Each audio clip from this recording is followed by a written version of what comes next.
we go. We'll put a nut on that one.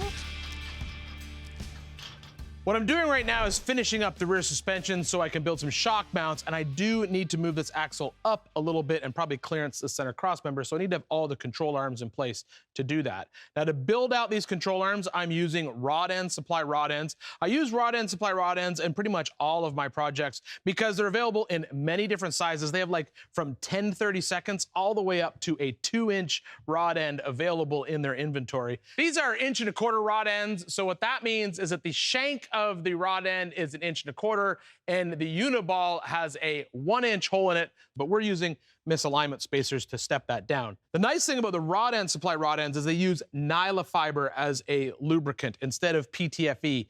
Now, the PTFE or Teflon that you see in a lot of rod ends, that's where you see that just black edges on the side of the center ball, that can get loose over time and actually can separate from the rod end and basically come out, and then the rod end is basically knocking around inside. The nylon fiber is injected in place, it fully encapsulates this center ball, and it does not wear out, so you don't need to lubricate these or clean these, or pretty much, these are lifetime rod ends. The rod ends themselves, they're heat treated 4130 chrome moly, and they basically come as a package. You can buy each individual piece, or you can get, as I got here, with a rod end, jam nut, misalignment spacers, and tube adapters all in one shot. So now that we have these upper control arms mounted, I'll lock in my lower links, and then we can move this rear axle.